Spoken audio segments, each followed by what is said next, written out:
Capítulo 1.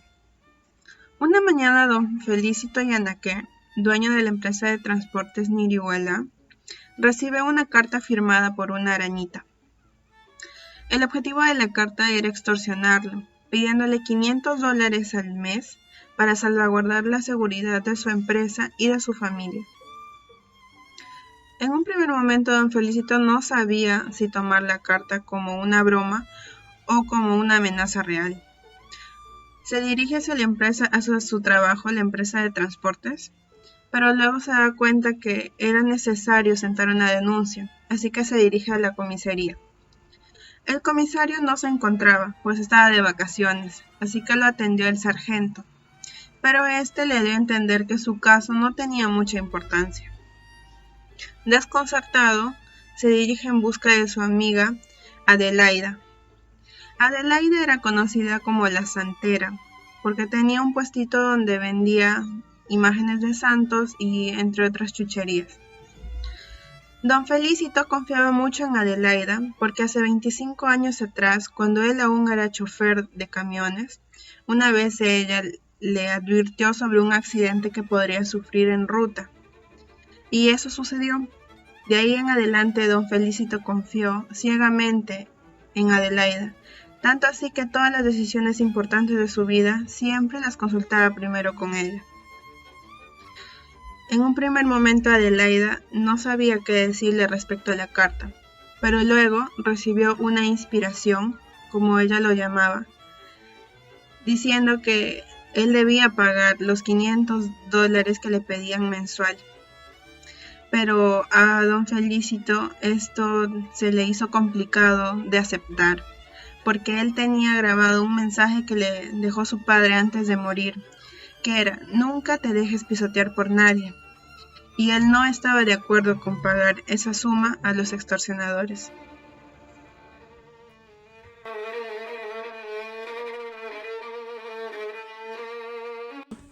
El capítulo 2 comienza cuando Ismael pasa por la oficina de Rigoberto, y Rigoberto piensa que Ismael iba a decir que se diera marcha atrás, ya que él había mencionado que se iba a jubilar a sus 72 años. Pero Ismael solo lo invitó a comer.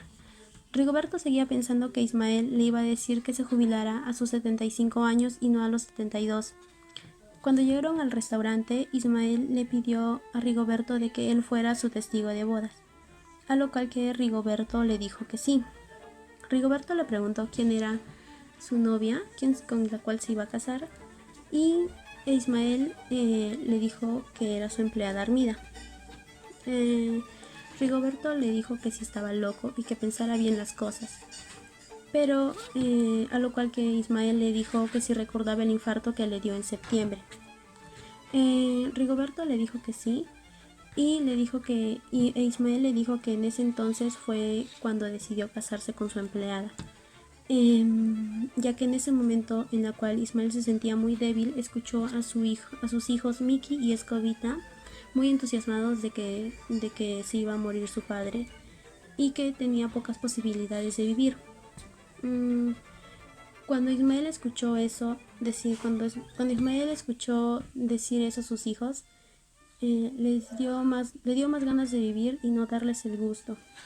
Ismael recordó todo lo que Clotilde y él hicieron por sus hijos para que sean unos hombres de bien, pero fue todo lo contrario. Sus hijos se metían en varios problemas. Cuando Ismael decidió ponerlos a trabajar a sus hijos en la empresa, y cuando sus hijos gastaron todo el dinero de la caja de la oficina donde se guardaban los gastos corrientes, Ismael decidió pagarles una pensión.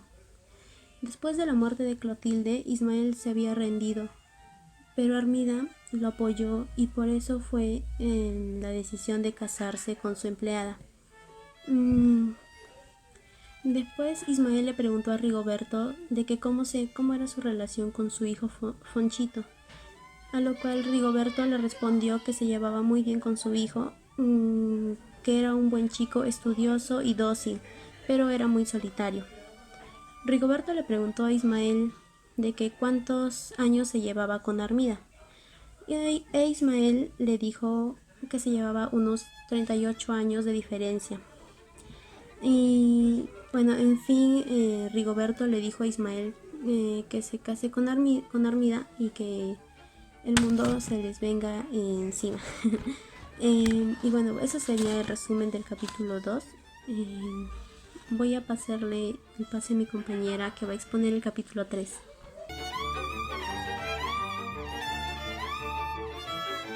Yo voy a hablar sobre el capítulo 3, El héroe discreto. Felicito, un hombre de edad, humilde, trabajador y luchador, fue casado a la fuerza con Gertrudis, su esposa, una mujer fea y de corazón frío. Tenía una pequeña pensión en un pueblo que era pequeño y pobre. Felicito solía ir a las pensiones los fines de semana, porque siempre habían fiestas. Después de tomar y estar algo ebrio, se acostaba con Gertrudis, lo cual tuvo consecuencias y quedó embarazada de su primer hijo, y esto fue lo que le obligó a casarse. Después tuvo su segundo hijo, que fue llamado Tiburcio. Al pasar el tiempo, Felicito vio una hermosa mujer, lo cual lo consideró como el amor de su vida. Era una mujer muy bella, alta y de color morena, llamada Mabel. Felicito se enamoró de ella y le iba a cuidar, y le daba todo lo que ella quería, nunca olvidando y perjudicando a su familia, ya que él siempre fue un hombre considerado y amable. Al pasar un tiempo, le llegó unas cartas de amenazas a Felicito, que lamentablemente le costó su preciosa oficina y el transporte Nariguala, ya que ésta estaba quemándose. Mire el capítulo 4 de El héroe discreto de Mario Vargas Llosa, que viene a ser el siguiente, ¿no? Se trata del matrimonio de Ismael y Armida, en la cual Rigoberto y Lucrecia recordaban como un matrimonio en la cual no hubo invitados ni festejo y que no tuvo concurrencia, ¿no? Él mismo tuvo lugar en la comunidad de Chorrillos un día normal en la cual las personas realizaban sus tareas de rutina, ¿no? Ismael vestía de gris con elegancia de costumbre y Armida con un traje de sastre y zapatos elegantes. Se le notaba muy nerviosa y retraída.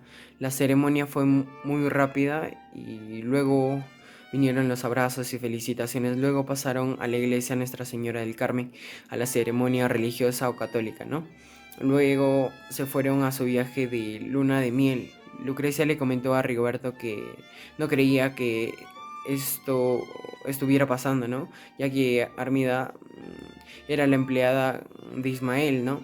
Y ella vestía siempre con ropas muy anchas. Y al morir la esposa de Ismael, esta empezó a coquetearle hasta que se enamoró, como Ismael le pidió que no le comentaran nada a sus hijos, ¿no? Porque para evitar que estos se enojaran con él. Luego llegó la noche, Rigoberto y Lucrecia empezaron a comentar cómo esta empezó esa relación que no podían creerlo, ¿no? Y en la cama empezaron a imaginarse las maneras que esta pudo utilizar para enamorarlo y lograr casarse hasta por la iglesia, ¿no? Aunque esta no esperó a la esposa de Ismael que muriera para seducirlo, y entre caricias y abrazos, besos y frases eróticas, se imaginan las mil maneras que empezó la seducción, ¿no? Además de pensar que Ismael, desde que murió su esposa, no hacía más que llorar, y Armida aprovechó la ocasión, ¿no? y logró enamorarlo hasta el matrimonio. Muchas gracias, esto fue el capítulo 4.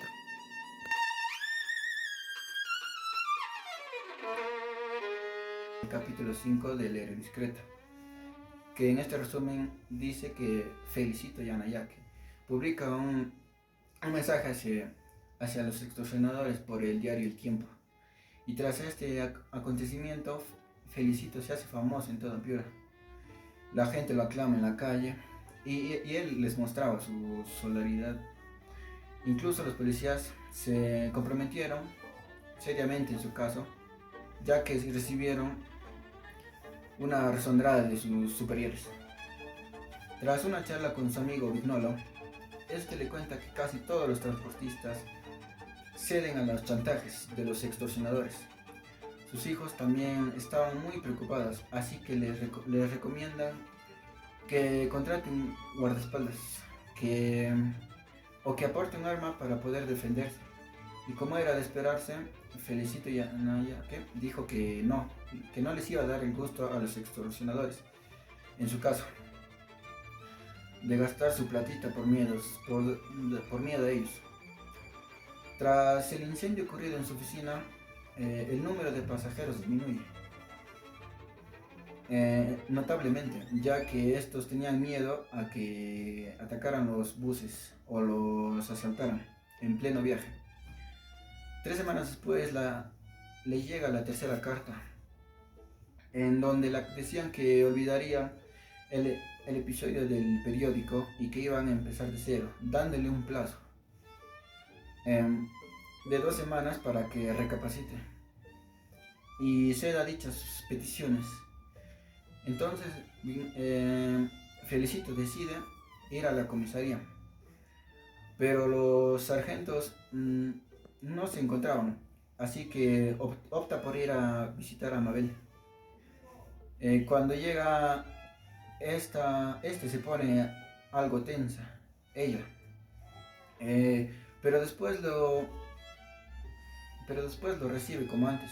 Le cuenta sobre la carta, tienen una larga charla y después Felicito se digiere otra vez a la comisaría, en donde lo recibe el capitán Silva. Felicito al salir de ahí sentía otra vez que no lo ayudaron, en su caso con los extorsionadores.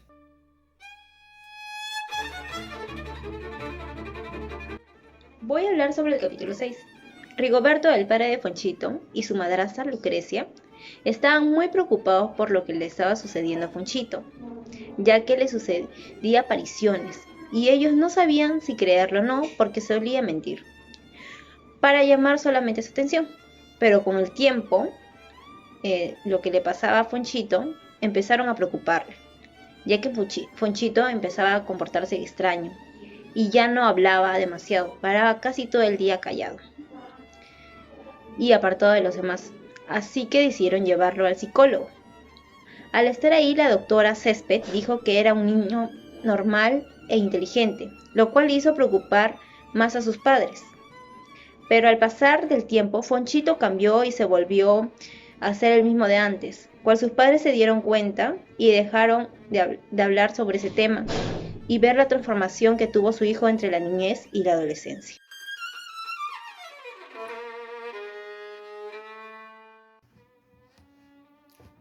Resumen del capítulo 7.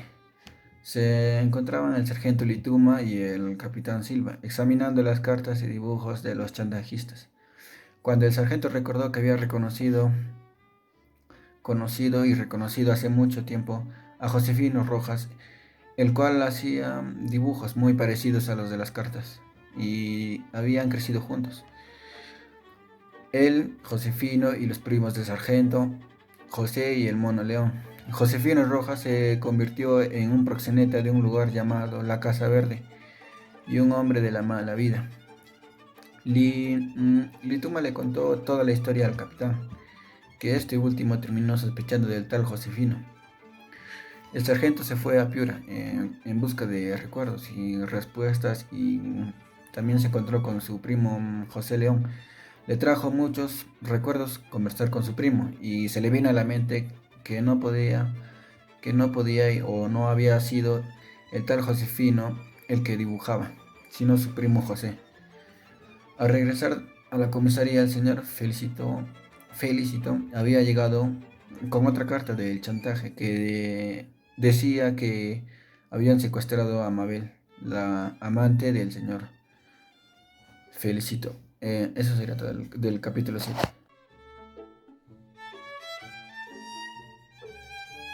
El capítulo 8 del héroe discreto de Mario Vargas Llosa, que viene a ser el siguiente. Tenemos dos personajes, ¿no? Mike y Escobita. En resumen, viene a ser el siguiente. Mike y Escobita van a visitar a don Rigoberto para pedirle que declare ante el juez que su padre Ismael, con la carrera que se casó con su empleada, no estaba en todos sus sentidos a la hora que decidió el matrimonio, ¿no? Llegaron al principio muy calmados, bien vestidos, cosa que le extrañaba a don Rigoberto, ¿no? Por todas las mañas que tienen esos mellizos, trata de llevar la conversación muy calmadamente, pero con el cuidado que estos necesitaban, ¿no? Esos dos. Cuando don Rigoberto se expresa, que declara ante el juez que el señor Ismael estaba en todos sus sentidos cuando tomó la decisión y que los apoyara, se molestaban, suben la voz y se ponen el ambiente tenso, ¿no? Eh, Luego vuelven a tomar su posición de hijos calmados y preocupados, ¿no? Por su padre. Eh, Le ofrecen dinero para que declare a favor de ellos ante el juez, pero ese se molesta, ¿no? Y les pidió que salieran de su casa, pero los chicos se alteraron, ¿no? Y Escobita se levantó con intenciones de pegarle, pero May lo detuvo, ¿no? Y le pidió que se disculpara con su tío, ¿no? Y Escobita no quería, pero su hermano lo convenció y este se disculpó con don Rigoberto, ¿no? Y tranquilo, y desde el principio le aceptó la disculpa y May y Escobita se retiraron, pero antes le dijeron que pensara las cosas porque él le iría mal judicialmente, ¿no? Y se retiraron y al instante aparecieron Lucrecia y Justina, se escucharon, que escucharon todo, ¿no? Y estaban preparadas para defender a don Rigoberto, ¿no? Eso vendría a ser el capítulo 8. Muchas gracias.